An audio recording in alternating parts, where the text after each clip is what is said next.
इसके सारे कपड़े उतार देते हैं, बॉडी पर एक भी कपड़ा नहीं रहना चाहिए।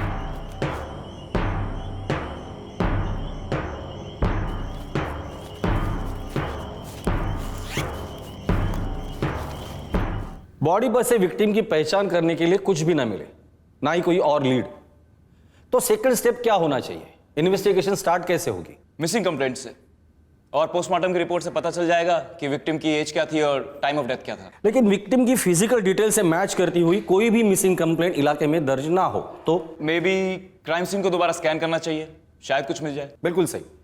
इस केस में हम लोगों ने भी क्राइम सीन को दोबारा से स्कैन किया, तब जाके एक सुराग हाथ लगा, पर उस सुराग ने ऐसा खुलासा किया जिसे हम ढूंढ ही नहीं रहे थे। मतलब सर?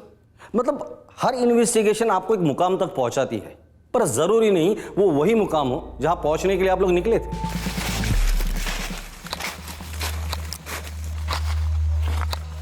आइए सर, वो देखिए उधर। बॉडी भी पूरी तरह से गल चुकी है, शायद काफी दिनों से यहाँ पड़ी होगी। आखिरी बार कब राउंड मारा था इस तरफ? कई दिन हो गए सर।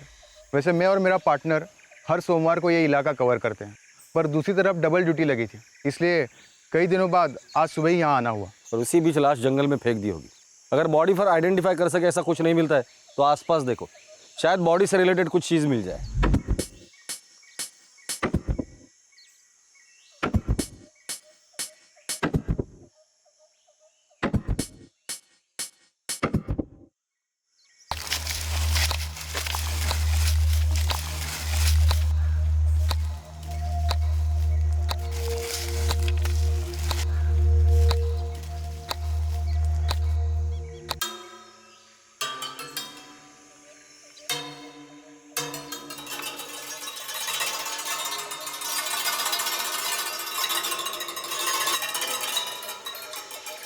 किंग हो सकता है सर कातिल या कातिलों ने विक्टिम की पहचान मिटाने के लिए उसके शरीर से कपड़े उतारे होंगे और अपने साथ ले गए होंगे, और कपड़े ले जाते समय ये बनियान या तो छूट गई या उनसे गिर गई होगी। ये भी तो हो सकता है कि ये बनियान विक्टिम की है ही नहीं। लोग जंगल में कई चीजें फेंकते हैं, कूड़ा कचरा न जाने क्या क्या। ये बनियान भी वैसे ही फेंक दी होगी। हो सकता है कि जो लाश हमें मिली है उसका और इस बनियान का कोई लेना देना ही ना हो सकता है सर। क्राइम सीन से हमें बस यही एक लीड मिली है। एक दूसरी डिटेल है विक्टिम की उम्र 32 से 40 साल के बीच। एक काम करता हूँ सर, मिसिंग कंप्लेंट से शुरू करता हूँ और उसके बाद इस बनियान की भी इंक्वायरी करता हूँ। देखते हैं ये बनियान हमें कहाँ तक लेकर जाती है।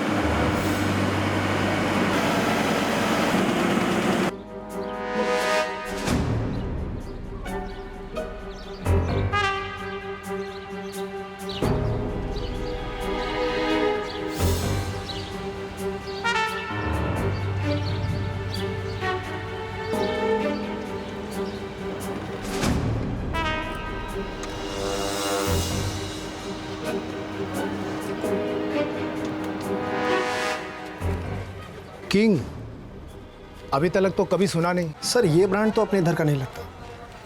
तो फिर किधर का हो सकता है? बहुत मुश्किल है बताना, क्योंकि ये बनियान में छोटे मोटे ब्रांड भी काफ़ी चलते हैं। पर ये ब्रांड है तो सही, लेबल भी लगा हुआ है। लेकिन साहब, छोटे ब्रांड रास्ते पर भी तो बिकते हैं, ठेलों पर, वहाँ भी चेक कर लो। कोई भी मिसिंग कंप्लेंट नहीं मिली। मैंने डेट को थोड़ा पीछे करके भी चेक किया। मतलब हमें डेड बॉडी मिली 12 अक्टूबर को। पोस्टमार्टम में हमें बताया गया कि मर्डर तकरीबन 25 से 30 दिन पहले हुआ है, यानी कि 12 से 17 सितंबर के बीच। तो सर मैंने 10 सितंबर से फाइल स्कैन करनी शुरू की, लेकिन कोई भी मैचिंग मिसिंग कंप्लेंट नहीं मिली। और उन केसेस में जो लोग घर से भाग गए थे इतने टाइम में, तो वो लोग भी घर वापस आ गए। ऐसा भी तो हो सकता है कि इसकी किसी ने मिसिंग कंप्लेंट लिखवाई ना हो। अगर ऐसा है सर, तो विक्टिम की पहचान करना काफ़ी मुश्किल होगा। बनियान से कुछ लीड मिली? नहीं सर, शायद ये ब्रांड काफ़ी छोटा ब्रांड है सर, किंग ब्रांड। अब बाई चांस अगर हमें कोई दुकानदार ऐसा मिलता है जिसने इस ब्रांड की बनियान बेची हो, तभी शायद हमें कोई लीड मिल सकती है सर। किसी भी केस का डिटेक्शन ना हो पाना एक इन्वेस्टिगेटिंग ऑफिसर के लिए काफी तकलीफदायक होता है। एक अनडिटेक्टेड केस, एक अनसुलझा मर्डर केस। और वो बनियान, उससे कोई लीड नहीं मिली? मिली ना, एक ऐसी लीड मिली जिसने सबको हिलाकर रख दिया था, हमें भी। ये जो केस था ये बहुत ही रेयर और अजीब साबित हुआ। इसकी इन्वेस्टिगेशन हमें एक पेचीदा जाल में लेकर गई, रिश्तों के जाल में।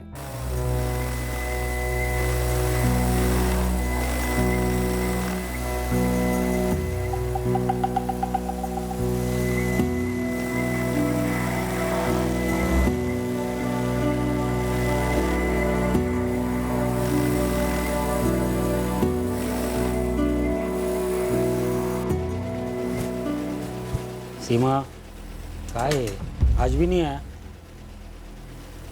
विक्रम भाऊ काही कळतच नाही हो, असं समजेन असं झालंय सगळं.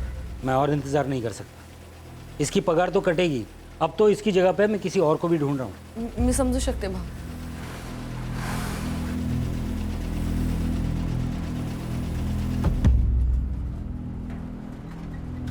अरे भाई चलना, जल्दी करना, निकलना है, चल.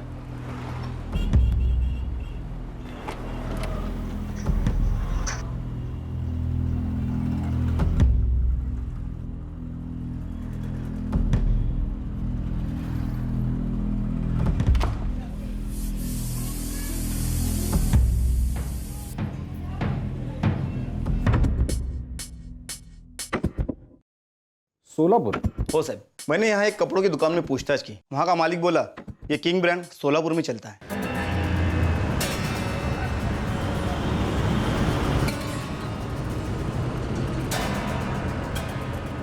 सोलापुर का लोकल ब्रांड है, बहुत ही छोटा. यवतमाल तक तो पहुँचता ही नहीं है. विक्टिम सोलापुर का हो सकता है सर. सोलापुर के सारे पुलिस स्टेशन को मिसिंग कंप्लेंट की रिक्वेस्ट भेज दो. Khadse circle police station Solapur. बोला सर यवतमाल पुलिस को एक डेड बॉडी मिली है और डिटेल यहाँ के एक मिसिंग कंप्लेंट से मैच कर रही है. डेट 11 सितंबर. इस दत्ता शिंदे की एग्जैक्ट हाइट ना उसकी पत्नी बता सकी ना उसकी बहन, लेकिन कुछ लोगों से हमने पूछताछ की तो उन्होंने बताया कि करीबन 5 फीट 9 इंच होगी. उसकी उम्र 36 साल है. 11 सितंबर से वो लापता है और आपने कहा मर्डर 25 से 30 दिन पहले हुआ है. हो सकता है हमें जो लाश मिली वो दत्ता शिंदे की है. बॉडी की हाइट 5 फीट 10 इंच है. और ये भी तो हो सकता है कि दत्ता शिंदे की हाइट बताने में बाकी के लोगों ने गलती की हो सकता है. गोखले सर लगता है ये बनियान हमें आगे तक लेकर जाएगी. रिक्शा.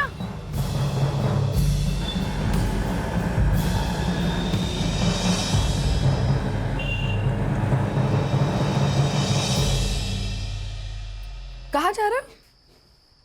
सीमा, मेरे को आने में देर हो जाएंगी, लेकिन खाना इधर ही खाऊंगा मैं. दत्ता तुम फिर से पीने जा रहे हो? फिर से? क्या मतलब फिर से? सुबह से एक बूंद भी नहीं पिया मैंने. हाँ तो हर रोज पीना जरूरी है क्या? ये मेहनत की कमाई शराब में डुबा रहे हो, शर्म नहीं आती तुम्हें? ये किचकिच करके ना तू मेरा बैलेंस डुबा रही है, समझी? कसला बैलेंस रे? कसला बैलेंस? हाँ, जिंदगी डूब रही है हमारी. अपना नहीं तो सचिन के बारे में तो सोचो. कमा नहीं रहा हूं क्या साली मैं? देख, ये जो भी मैं कमाता हूं ना वो इसलिए कि मेरा बैलेंस सही है. हर रोज 2 क्वार्टर इधर दिमाग में मेरे ऑयल जाता है. तू मेरा बैलेंस बिगाड़ने की कोशिश मत कर. किसी दिन मैं वापस लौटूंगा नहीं तो तू और ये सचिन दोनों डूब जाओगे हमेशा के लिए.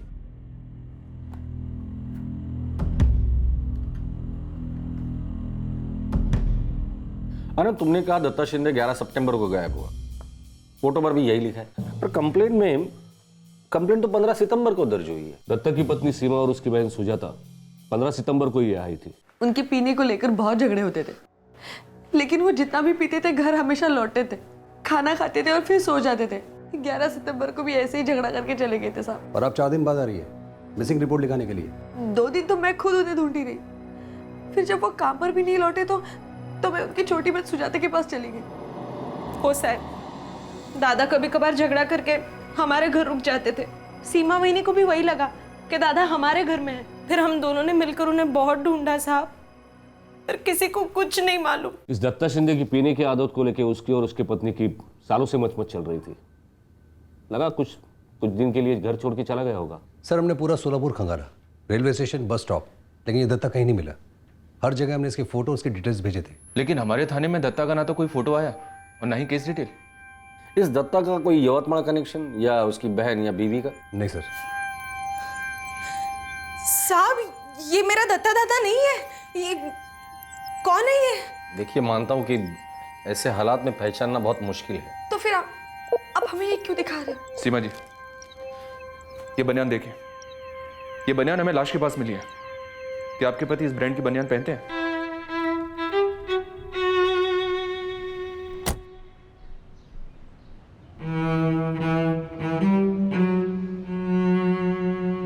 दत्ता की बनियान तो घर पर है, पर मुझे मालूम नहीं कि वो किंग की है या नहीं. आप दिखा सकती है हमें? दरअसल दत्ता की उम्र, हाइट और गायब होने का समय जो लाश हमें मिली है उससे मैच करता है. पर साहब मेरा दत्ता दादा यवतमाळ क्यों जाएगा? हमारा कोई नहीं है वहां पे. आणि साहेब, दत्ता बिना काम के कहीं नहीं जाते. तर मग यवतमाळला का जाणार? वो खुद से नहीं जाता, लेकिन साथ में ले तो जाया जा सकता है ना सीमा जी. आपने कहा वो पीने के लिए निकला था, तो शायद पीने के बाद कुछ हुआ होगा. वो किसी के साथ गया होगा या कोई उसे अपने साथ लेकर गया होगा. आप बनियान लेकर आएंगी?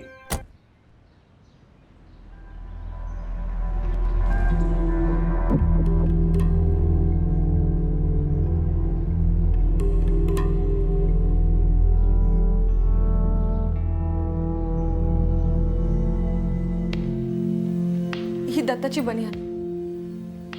वो फोटो मेरे दादा का नहीं है. उसको कोई क्यों मार डालेगा? उसकी किसी के साथ कोई दुश्मनी वगैरह नहीं थी साहब. दत्ता यवतमाळ पहुंच ही नहीं सकते. हम सीधे साधे गरीब कामगार लोग हैं साहब. मेहनत करके जो भी 2 पैसा जमाते थे उसे दत्ता दारू में उड़ा देते थे. और वो इतनी दूर यवतमाळ पहुंच ही नहीं सकते जहां पर हम में से कोई भी कभी भी नहीं गया साहब. सर, ये किंग ब्रांड की बनियान हमें यहाँ सोलापुर तक तो लेकर आ गई है, पर क्या ये दत्ता शिंदे वाकई में हमारा विक्टिम है? दत्ता शिंदे अभी तक घर लौटा नहीं है और हम लोग श्योर नहीं है कि वही हमारा विक्टिम है. तो गोखले, सबसे पहले इन 2 में से किसी एक बात पर हमें श्योर होना होगा. हाँ साहब, ये बात सच है कि दत्ता को पीने की प्रॉब्लम थी, लेकिन वो कितनी बुरी थी वो उसकी पत्नी सीमा ही बता सकती है. वो दोनों मेरे यहाँ पे 6 साल से काम कर रहे हैं. यवतमाल में ऐसा क्या था विक्रम जो दत्ता को वहाँ ले जा सकता था? पता नहीं साहब, लेकिन इतना बता सकता हूँ कि काम से तो नहीं जाता था. बाकी आप धीरज से पूछ लो, दत्ता का सबसे करीबी दोस्त और दारू पार्टनर. वो यही काम करता है? हाँ साहब.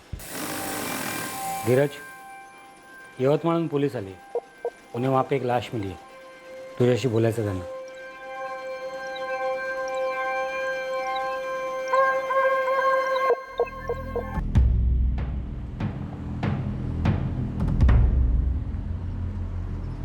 आशीष, एक पुलिस वाला आया है यवतमाल से. अच्छा, क्यों? वो दत्ता धीरज से बात कर रहा है. यवतमाल से?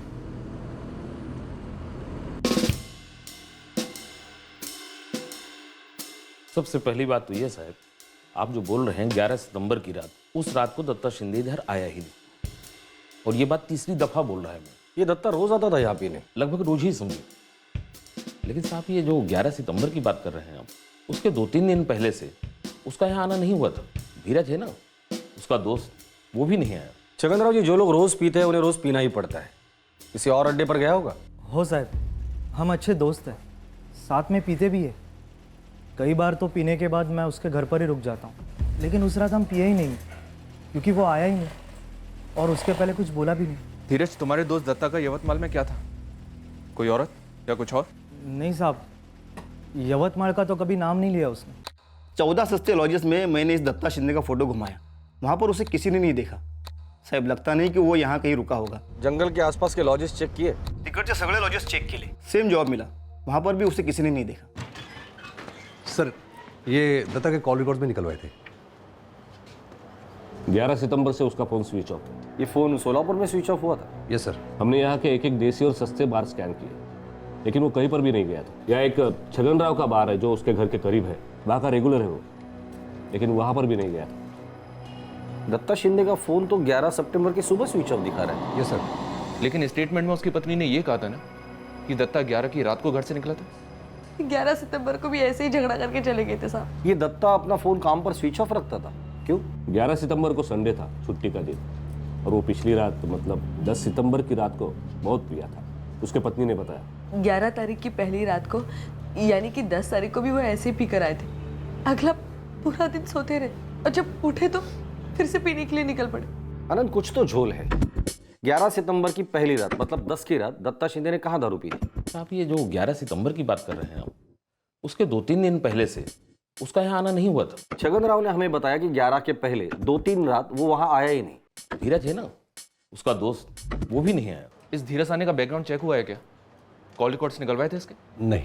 दरअसल हम लोग घरेलू झगड़े पर फोकस कर रहे थे, सोचा कुछ दिन में लौट आएगा, पर वो नहीं लौटा. अब हमारे पास एक लाश है जो हमें इस दत्ता शिंदे के पास लेकर आई है.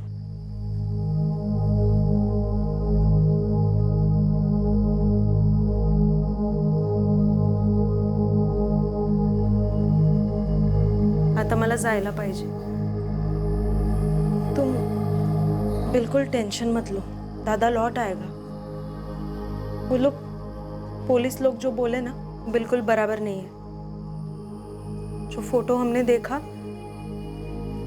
वो दादा हो ही नहीं सकता, शक्यच नाही.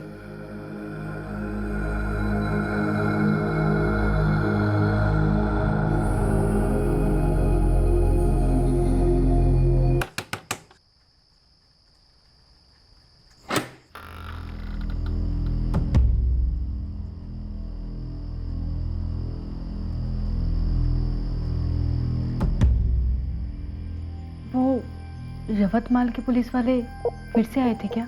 नहीं, और फिक्र करने की कोई ज़रूरत नहीं है. वो दत्ता नहीं है, तू चिंता मत कर. मुझे क्या पूछ रहे बे आशीष? मुझे कैसे पता होगा? मैं पूछ नहीं रहा हूँ रे पंकज. मैं तो बस ये सोच रहा हूँ कि यवतमाल कैसे? यवतमाल यही ना? यही तो यार, ये पुलिस जो है ना वो कुछ तो सॉलिड गलती कर रहे हैं. वो दत्ता कैसे हो सकता है? सर धीरज साने, कॉल रिकॉर्ड्स क्या कहते हैं? 2 बातें देख रही हैं सर. एक तो ये कि 11 सितंबर की सुबह ये धीरज किसी आशीष कोठारे के टच में था. अब हमें ये पता करना होगा कि ये आशीष कोठारे है कौन. सर आशीष कोठारे हमारा ड्राइवर है, फैक्ट्री का टेम्पो चलाता है. Tempo driver? टेम्पो? क्या लाश को इसी टेम्पो में ट्रांसपोर्ट किया गया होगा? पक्का तो नहीं कह सकते सर, पर हाँ 11 सितंबर को धीरज और आशीष के फोन सोलापुर के बाहर ट्रेवल करते हुए देख रहे हैं सर. इंटरेस्टिंग. किस तरफ जा रहे हैं? यवतमाल की तरफ? नहीं सर. नहीं? और एक दूसरी इंटरेस्टिंग बात आशीष कोठारे के फोन रिकॉर्ड से बाहर आई है सर, और वो ये कि 11 सितंबर की सुबह आशीष ने किसी पंकज खराड़े को कांटेक्ट किया था. हो निकतो है. थोड़ी देर में मिलता तो ही. हाँ चल बाय. ये पंकज खराड़े कौन है? सर यहाँ की लोकल खबरियों से इसके बारे में पता लगवाया है. साहब ये पंकज खराड़े, ये भी ड्राइवर है, प्राइवेट टैक्सी चलाता है, खुद भी एक गाड़ी डाली है इसने टूरिस्ट लाइन में लोन लेकर. इंटरेस्टिंग है. एक टेम्पो ड्राइवर, एक प्राइवेट टैक्सी ड्राइवर, दोनों मिलकर एक लाश को ठिकाने नगाले निकलते हैं. इंटरेस्टिंग एंगल है. पर असली एंगल क्या है? क्योंकि ये घरेलू पति पत्नी वाला झगड़ा है नहीं, जैसे लोकल इन्वेस्टिगेशन में पहली बार पुलिस ने सोचा था.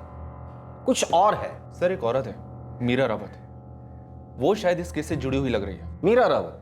वो इन लोगों में से किसके साथ जुड़ी हुई है? सर धीरज के कॉल रिकॉर्ड्स में मीरा रावत का नंबर कई बार दिखाई देता है. अब इतनी ज्यादा बातें 2 प्रेमियों के बीच में ही हो सकती हैं सर. और साहब ये मीरा रावत उसी फैक्ट्री में काम करती है, आपके इस धीरज साने की आइटम है. तो इस सब में दत्ता शिंदे कहाँ से आया?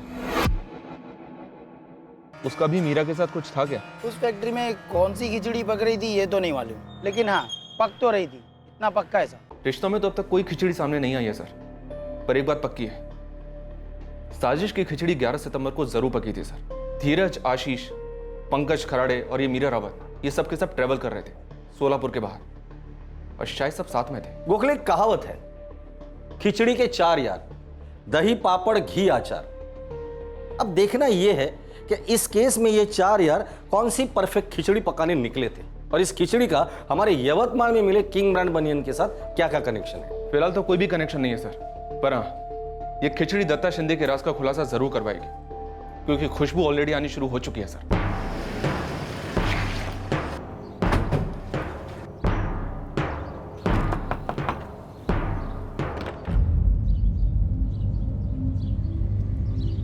जी 11 सितंबर की रात को तुम्हारा पति दत्ता शिंदे शराब पीने घर से निकला ही नहीं था.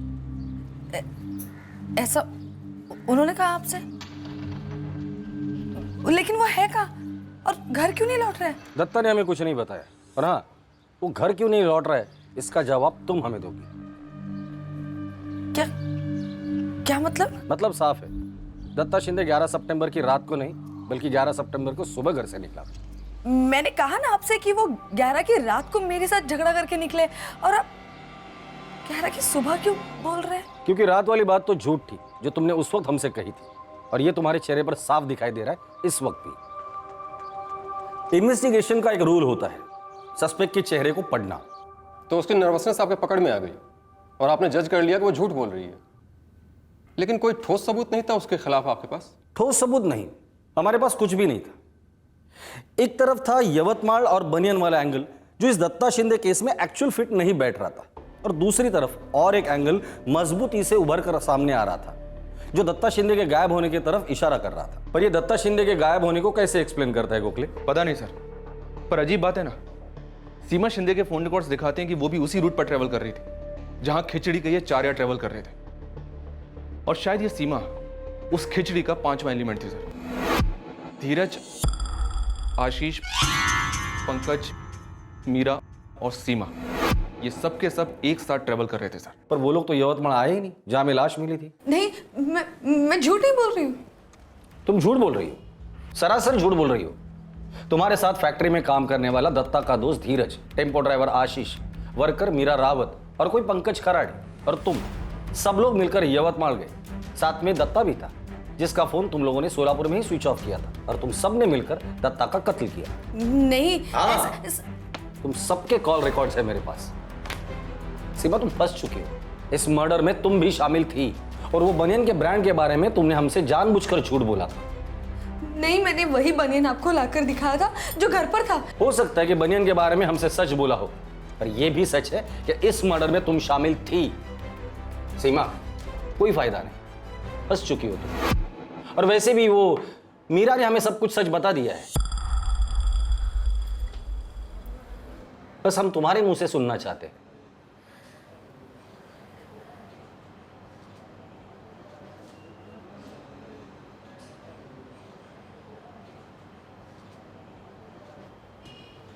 मैं कंठा गई थी साहब, थक गई थी उससे। सारी कमाई शराब में उड़ाता था। जब देखो तब नशे में। मैं भी तो इंसान हूं ना साहब। घर की सारी जरूरतें पूरी करने के बाद मेरी अपनी भी तो जरूरतें हैं, शरीर की जरूरतें। और जो जरूरतें मेरा पति नहीं पूरी कर पा रहा था।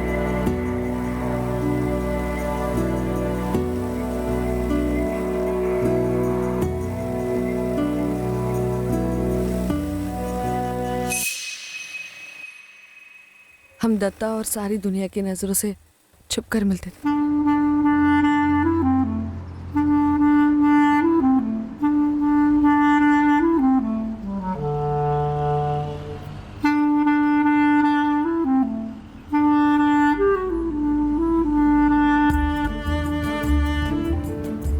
मेरी जरूरतें बढ़ने लगी, बदलने लगी।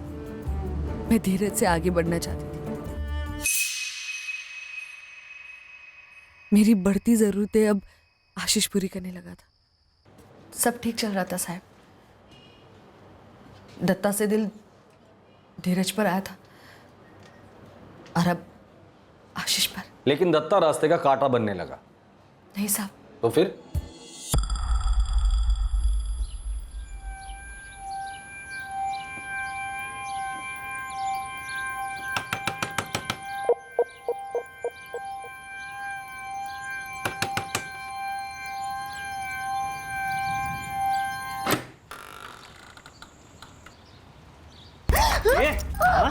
वो आशीष कुछ ज्यादा ही आ जा रहा है। तू धोखा दे रही है मुझे। क्या?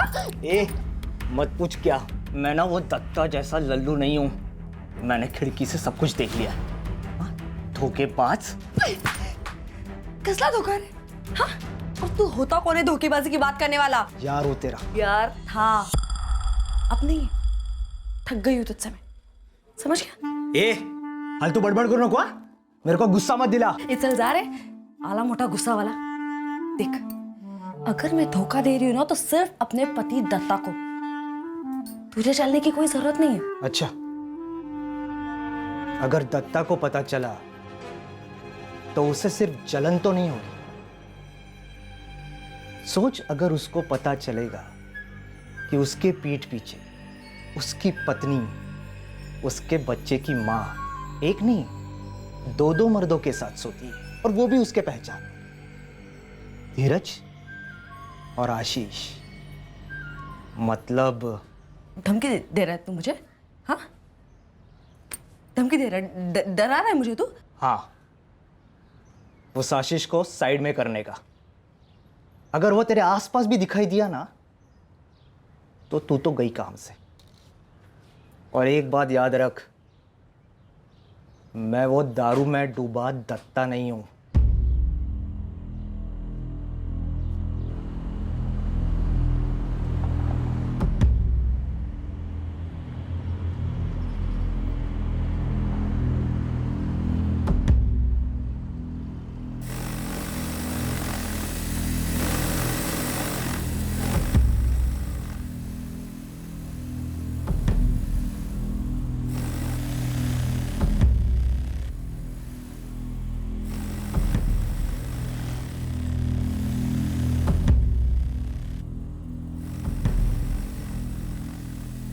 मुझे सिर्फ आशीष चाहिए था, लेकिन धीरज की धमकी मेरे सर पर मंडरा रही थी। मैंने तब तरकीब निकाली और मीरा को भिड़ाने का सोच लिया। मीरा? मैं समझा नहीं। वही मेरा बदन और वही मेरा बिस्तर। कंटाल गया होगा ना तू? तो मीरा कहाँ से आई बीच में? तलाक हो गया उसका और दुनिया के सारे मर्द उसको नोचने पर तुले, लेकिन उसकी जिंदगी में एक भी ढंग का मर्द नहीं है। तू क्या बोलना चाहती है? उसको अपनी जिंदगी में एक मर्द चाहिए, हर चीज के लिए। और तुझ जैसा मर्द तो ढूंढने से भी नहीं मिलेगा। तो बोल, तेरी बात चला दूं उसके साथ? सोच ले, तुम दोनों का फायदा है। तुझे भी एक नई औरत का मजा मिलेगा और उसे भी संभालने वाले का सुकून।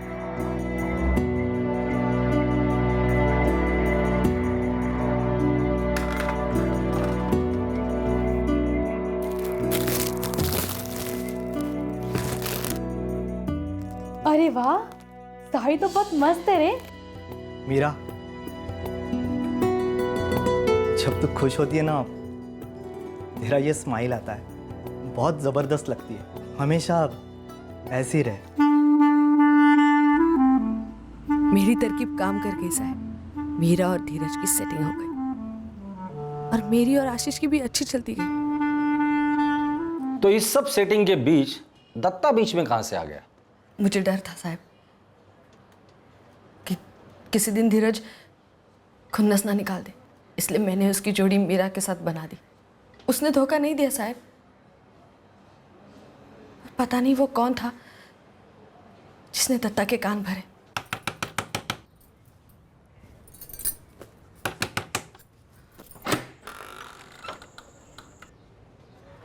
क्या हुआ? चौंक गई कि ये आदमी अचानक कहां से आ गया?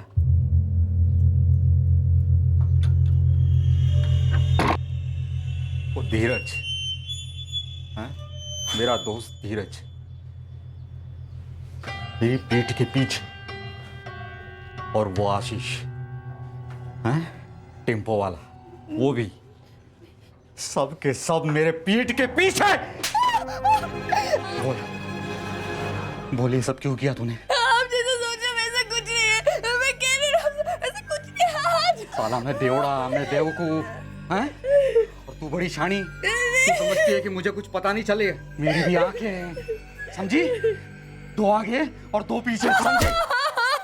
खाली गरीबी में सड़ रही थी उधर अपने गांव में। मैं शादी करके तेरे को इधर सोलापुर लाया, तेरे को ये घर दिया, बच्चा दिया, तेरे को काम पे भी लगाया, और इस सब के बावजूद ये बेशर्मी, ये गंदगी हैं? बंद। आज से ये हर जगह जानवरों के जैसा मुंह मारना बंद तेरा, नहीं तो तेरे को जंगल में ले जाके जंगली जानवरों को खिला दूंगा मैं, तेरे टुकड़े टुकड़े करके, समझे? मुझे कभी पता नहीं चला साहब कि किसने चुगली की थी, लेकिन की तो थी किसी ने।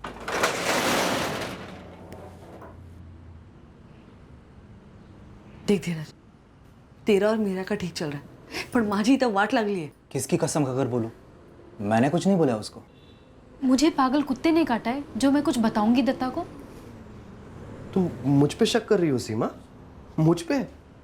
दत्ता मुझे भी खुन्नस देता है आजकल, पहले जैसे बात नहीं करता है वो। यार देखो, मैं बोल रहा हूँ ना, हम लोगों में से कोई भी नहीं है, वो बाहर का आदमी है जिसने उसके दिमाग में ये सब जहर भर दिया है। हो सकता है उसे शक हुआ हो और उसने इसीलिए गलत सोच लिया हो। वो जो भी हो, लेकिन उसने मुझे मार डालने की धमकी दी है, पता है तुम्हें? देखो, इसका एक ही तोड़ है। देख धीरज, तेरा वो बहुत पुराना दोस्त है, उसके साथ खंबा लेके बैठ जा और उसको समझा कि ऐसा वैसा कुछ नहीं है। किसी आदमी ने उसके दिमाग में ये सब कचरा भर दिया। समझा उसको कि सीमा वहीनी एक सती सावित्री से कम नहीं है। उससे वो मान जाएगा? इतना भी लल्लू नहीं है वो। बिल्कुल भी नहीं। वो मुझ पर नजर रख रहा है, और जब वो नहीं होता है तो कोई और है जो मुझ पर नजर रख रहा है, तो पटाने वटाने का तो सवाल ही पैदा नहीं होता। देखो, पटा तो ठीक है, और अगर नहीं पटा तो हमें अगला कदम उठाना पड़ेगा। अगला कदम मतलब क्या है? मतलब आखिरी कदम, दत्ता खत्म। उसका मर्डर करना पड़ेगा और किसी दूर के जंगल में जाके उसकी लाश फेंकनी पड़ेगी। अरे जंगली जानवर खा जाएंगे, और अगर नहीं भी खाया ना तो भी उसकी लाश को कोई नहीं पहचान पाएगा कि वो दत्ता है, और यहाँ सोलापुर का है वो। आई शपथ दत्ता, किसी ने ना तेरा दिमाग फिरा दिया है। अरे सीमा वहीनी है मेरी। तूने ये बात सुन के भी कैसे ली रे, जिसने भी ये गंदी बात बोली है? मैं और वहीनी? छे, ये सब बकवास है। तू झूठ बोल रहा है धीरज। अरे जब सीमा वहीनी मेरे सामने बैठकर रोते हुए ये सब बोल रही थी ना, मेरे को ना ऐसा लगा ना कि तेरे कान के नीचे एक बजा दूं। तेरे को पता है ना मेरा और मीरा का चल रहा है। अरे हम दोनों शादी करने वाले हैं। क्या तू उस मीरा के साथ? और नहीं तो क्या। और ऊपर से तूने वहीनी को उस टेम्पो ड्राइवर आशीष के साथ जोड़ दिया। लेकिन वो आशीष मेरे घर में आता रहता है, झूठ नहीं बोल रहा हूँ मैं। वो तेरे घर में आता जाता है, लेकिन वो क्यों आता है तेरे को पता है क्या? नहीं मालूम मेरे को। ये आशीष की माँ को ना कैंसर हो गया, तो उसको 15,000 की ज़रूरत थी, और इसलिए उसने सीमा वहीनी से पैसे मांगे, और इंसानियत के खातिर सीमा वहीनी ने उसको उधार में पैसे दिए। ये कब हुआ? कब की बात है ये? कुछ 6-7 महीने हो गए होंगे। मेरे को कुछ भी नहीं बोला वो। तू बात सुनने के लिए कभी होश में रहता है क्या? वो आशीष है ना, एक झटके में वहीनी को पैसे लौटा नहीं पा रहा था, इसलिए वो चिंदी चिंदी करके उसको पैसा दे रहा था। कभी 500 दिया, कभी 200 दिया, कभी 100 दिया। मैंने और मीरा ने उसको दम दिया, बोला उसको जा वहीनी के पैसे दे, और इसलिए वो पैसे देने के लिए ना तेरे घर आता जाता रहता है। हाँ तो फैक्ट्री में क्यों नहीं देता था पैसे वो? फैक्ट्री में तेरे जैसे जलन खाऊ मूर्खों की कमी है क्या? बात तो कुछ पता नहीं, लेकिन अपनी एक अलग से स्टोरी बना देंगे तेरी तरह। किसी ने ना तेरे कान में जहर डाल दिया है। तेरी देवी जैसी पत्नी है, एक प्यारा सा बच्चा है, और तू पी पी के उनको जीते जी मार डाल रहा है। यार धीरज, मैं भी कभी कभी सोचता हूँ कि ये मुझे छोड़ देनी चाहिए दारू, लेकिन मुझसे नहीं छूटती। ऐसा नहीं है कि मुझे पता नहीं है कि ये गंदी चीज़ है, मैं जानता हूँ ये गंदी चीज़ है, लेकिन मेरे से छूटती ही नहीं है यार। मैं भी तो पीता हूँ ना तेरे साथ। माना कि तू हद से ज़्यादा पीता है, पर ये शराब की लत छूट भी तो सकती है। कैसे रे?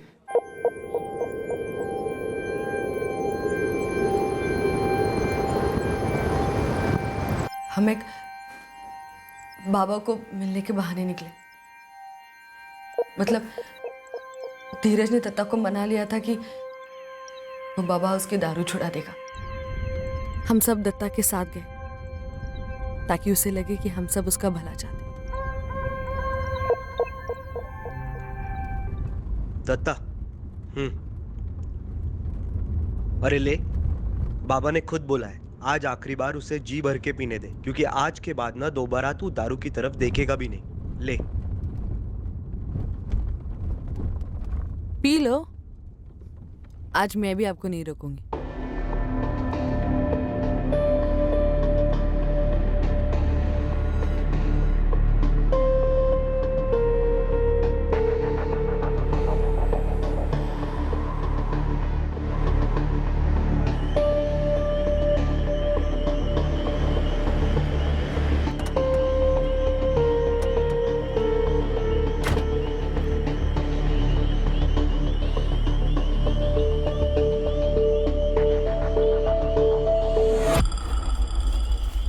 क्या हम?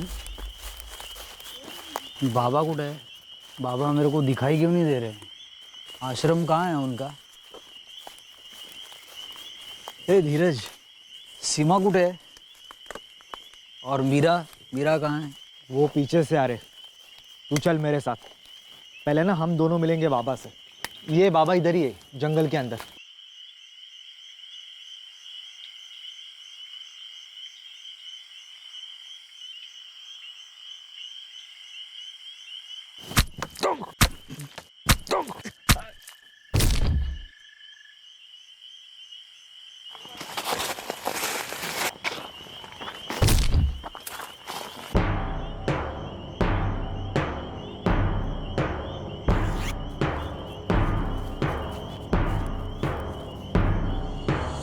हम सब ने मिलकर दत्ता को मार डाला ताकि मेरा और आशीष का आराम से चलता रहे। एक बात बताओ सीमा, दत्ता की लाश को यवतमाल के राजपुर जंगल में फेंका था क्या? जी नहीं। तो मध्य प्रदेश में कहीं फेंका था क्या? क्योंकि तुम सबके फोन की आखिरी लोकेशन मध्य प्रदेश में खंडवा के आसपास दिख रही है। नहीं साहब, हमने दत्ता को नागपुर के पास रामटेक जंगल में मार डाला। सुनो, मैंने दत्ता को मना लिया है। इस रविवार को हम बाबा से मिलने जाएंगे। First class. आशीष, हम दत्ता को यहाँ सोलापुर में नहीं मार सकते और ना ही उसे इस तेरे टेम्पो में लेके जा सकते। तो हमें एक ढंग की भाड़े की गाड़ी लगेगी। देखो वो सब मेरे ऊपर छोड़ दो। मेरा एक दोस्त है जिसकी खुद की गाड़ी है और वो आदमी भी भरोसे वाला है। पंकज ना? शायला, तुझे पंकज के बारे में कैसे पता? मुझे कैसे मालूम? मतलब क्या तूने ही तो मुझे बताया था उसके बारे में? मैंने कब बोला? अरे उस दिन नहीं क्या तूने मुझे उसके बारे में बताया? क्या बात कर रहा है? एक बात याद रखना पंकज, आशीष को हमारे बारे में कुछ भी पता नहीं चलना चाहिए। तुमसे ज्यादा मुझे फिक्र इस बात की। आशीष मेरा बचपन का दोस्त है, तो तुम भी अपना मुंह बंद रखना। ऐसा हो ही नहीं सकता कि मैं तुझे पंकज के बारे में बताऊं। तो मुझे क्या सपना आया था कि पंकज नाम का तेरा कोई बचपन का दोस्त है जो किसी ट्रैवल वाले की टैक्सी चलाता है? तूने ही तो बताया था मुझे। क्या हो गया तेरी याददाश्त को आशीष? अरे छोड़ दो यार, अपने प्लान पे ध्यान दो। दत्ता को कहाँ खत्म करना है उसके बारे में सोचते, और फिर उसे कहाँ ठिकाने लगाना है ये भी सोचना है।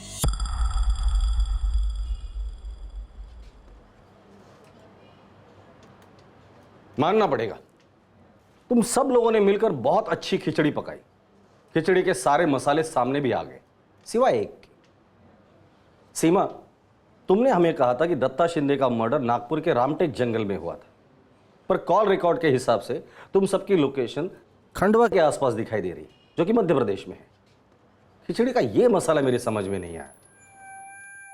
तय तो यही हुआ था ना आशीष कि हम उसे नागपुर के रामटेक जंगल में मारेंगे। सर, हमने दत्ता को खंडवा के पास के जंगल में मार डाला और उसकी लाश वहीं फेंक दी। हाँ, मतलब प्लान तो यही बना था, रामटेक नागपुर का, लेकिन हमने रास्ता बदल दिया। मतलब मैंने और आशीष ने सोचा कि आउट ऑफ स्टेट जाए तो बेस्ट रहेगा, सेफ रहेगा, ताकि आप लोग हम तक कभी पहुंच नहीं पाओगे। हाँ देशमुख जी, आप सही बोल रहे हैं। 16 सितंबर को यहाँ पास के जंगल में हमें एक आदमी की लाश मिली थी। हमने लाश के फोटोग्राफ्स ले लिए थे। हमने सोलापुर भेजी भी थी या नहीं? हमने एक हफ्ते वेट किया और फिर हमने उस लाश का अंतिम संस्कार कर दिया। ठीक है, लाश के फोटोग्राफ्स हमें भेज दीजिए। दत्ता शिंदे की लाश मर्डर के 5 दिन बाद वो बनियान हमें सोलापुर तक ले गई थी। वैसे देखा जाए तो कंप्लीट मिसलीड थी, गलत रास्ते पर थे हम लोग। पर क्या हुआ, एक अनसुलझा मर्डर केस हम लोगों ने सॉल्व किया। आपको क्या लगता है कि अगर वो मिसलीड नहीं मिली होती तो दत्ता शिंदे मर्डर केस कभी सॉल्व नहीं होता, अनसुलझा ही रहता? नहीं सर, बिल्कुल नहीं रहता। करेक्ट। वैसे देखा जाए तो ये केस बहुत ही पेचीदा था, रिश्ते और धोखेबाजी की अच्छी खासी खिचड़ी थी। पर क्या हुआ, सक्सेसफुली क्लोज हुआ। और अब ये यवतमाल में लाश मिली है, उसका केस जब तक सॉल्व नहीं होता हम लोग चैन से नहीं बैठेंगे। इन्वेस्टिगेशन का मंत्र समझ लीजिए, कभी भी गिव अप मत करना। क्रिमिनल के इस भ्रम को तोड़ते रहिए कि वो जुर्म करके बच के निकल सकता है। दत्ता शिंदे की पत्नी सीमा शिंदे, धीरज साने, मीरा रावत, आशीष कोठारे और पंकज खरड़े को आईपीसी की धारा 302 के तहत हत्या के लिए, धारा 201 के तहत सबूत मिटाने के लिए और धारा 34 के तहत कॉमन इंटेंशन के लिए गिरफ्तार किया गया है। सभी आरोपी इस वक्त जुडिशियल कस्टडी में हैं और ट्रायल का इंतजार कर रहे हैं।